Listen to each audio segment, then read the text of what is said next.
Assalamualaikum warahmatullahi wabarakatuh. Perkenalkan, nama Ustazah Elti Rahimila. Teman-teman bisa manggil Ustazah Elti. Di sini Ustazah akan mengajar mata pelajaran PPKN. Baik teman-teman, di sini sebelum kita membahas ke pelajaran selanjutnya, Ustazah akan bertanya kepada teman-teman, apa dasar negara Indonesia? Iya, betul. Dasar negara Indonesia yaitu adalah Pancasila. Nah, di sini kita akan membahas sejarah mengapa Pancasila dipilih sebagai dasar negara Indonesia. Itu meliputi 4 faktor. Yang pertama adalah latar belakang Pancasila sebagai dasar negara. Yang kedua adalah perjuangan bangsa Indonesia untuk mencari nilai-nilai luhur Pancasila. Yang ketiga, masa perumusan Pancasila sebagai dasar negara. Dan yang keempat adalah menteladani sikap, semangat, dan komitmen para pendiri bangsa. Latar belakang Pancasila dipilih menjadi dasar negara Indonesia dan ideologi bangsa Indonesia ini karena yang pertama, Pancasila itu merupakan proses keberlangsungan hidup dan perjuangan bangsa Indonesia, di mana Pancasila itu adalah sebuah bukti bahwa Indonesia itu telah melewati berbagai macam proses, berbagai macam perjuangan sehingga terciptalah dasar negara kita itu yaitu Pancasila. Yang kedua, nilai-nilai moral Pancasila sudah tertanam jauh sebelum kita lahir. Sebelum Ustazah lahir, sebelum teman-teman lahir, itu nilai-nilai moral Pancasila sudah ada sejak zaman dulu. Yang ketiga, mengapa Pancasila dipilih sebagai dasar negara Indonesia?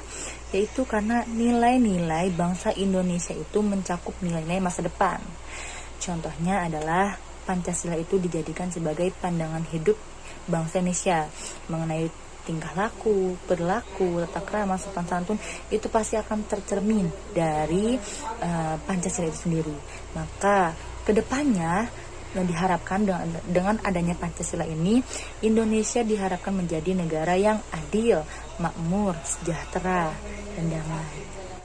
Baik teman-teman, tadi kita sudah membahas mengenai latar belakang mengapa Pancasila dipilih sebagai dasar negara. Nah, selanjutnya di sini kita akan membahas mengenai perjuangan bangsa Indonesia dalam mencari nilai-nilai luhur Pancasila. Di sini kita akan membagi menjadi 3 tahapan. Yang pertama adalah masa terbentuknya negara Indonesia, yang kedua adalah masa kerajaan, dan yang ketiga adalah masa melawan penjajah. Baik, di sini Ustazah akan terangkan satu persatu ya teman-teman.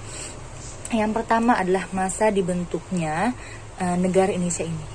Jadi pada awal terbentuknya negara Indonesia, bangsa Indonesia ini sudah menganut kepercayaan, walaupun memang belum berbentuk agama ya teman-teman.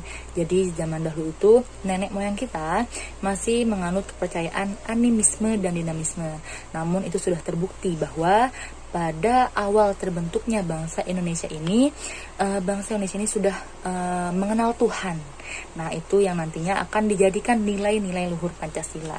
Kemudian yang kedua adalah nilai kerajaan, di mana Indonesia ini makin terlihat bentuknya.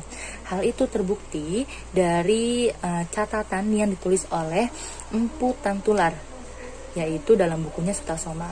Nah, pada masa kerajaan Majapahit dan Sriwijaya, Indonesia ini makin nyata bentuknya dengan adanya kerajaan-kerajaan dan agama-agama yang mulai masuk ke Indonesia, seperti agama Hindu, agama Konghucu, agama Islam, agama Katolik, dan lain-lain. Kemudian pada masa melawan penjajah, di sini Portugis dan Belanda mulai masuk ke Indonesia pada abad ke-16. Tadinya awalnya negara Belanda dan Portugis hanya ingin mencari rempah-rempah di Indonesia. Awalnya negara Indonesia ini menerima dengan baik. Bangsa Indonesia ini menerima dengan baik, dengan ramah, dan menyambut dengan hangat bangsa Portugis dan Belanda. Namun bangsa Belanda dan Portugis tidak dapat memanfaatkan kebaikan orang Indonesia karena rasa ingin lebih dari hanya sekedar meminta, ingin punya rasa ingin menguasai. Akhirnya bangsa Portugis dan bangsa Belanda menjajah Indonesia. Akhirnya bangsa Indonesia tidak tinggal diam. banyak perlawanan-perlawanan yang timbul akibat penjajahan itu sendiri, seperti perlawanan di Sisingmaraja, Sumatera Utara, kemudian dari Imam Bonjol di Sumatera Barat, kemudian dari Pangeran Diponegoro, Sultan Hasan di Banten, dan lainnya. Nah, setelah itu penjajahan pun berlangsung dengan perlawanan-perlawanan yang banyak. Kemudian dibentuklah organisasi pendidikan pada tanggal 20 Mei 1908 dan diadakannya Sumpah Pemuda tanggal 28 Oktober 1928. Nah, semua perjuangan-perjuangan yang dilakukan oleh bangsa Indonesia untuk mempertahankan Indonesia, untuk mencari nilai-nilai dari bangsa Indonesia itu sendiri, itu yang dijadikan latar belakang sejarah perjuangan bangsa Indonesia untuk menjadikan Pancasila ini sebagai dasar negara Indonesia. Yang terakhir, teman-teman, di sini adalah meneladani sikap, semangat, dan komitmen para pendiri bangsa Indonesia. Nah, di sini Ustazah akan mengajak dan memperkenalkan tokoh-tokoh siapa saja sih yang menjadi pendiri bangsa Indonesia ini. Nah, di sini ada namanya BPUPKI. Teman-teman pasti sudah tidak asing ya dengan nama itu. Kepanjangan dari BPUPKI itu sendiri adalah Badan Penyelidik Usaha-Usaha Persiapan Kemerdekaan Indonesia. Nah, pasti teman-teman di sini bertanya-tanya, kapan sih itu BPUPKI dibentuk? Ada berapa jumlah anggota dari BPUPKI? Apa fungsi dari BPUPKI? Dan kapan sidang pertama BPUPKI dilaksanakan? Serta apa yang dibahas dari sidang BPUPKI itu sendiri?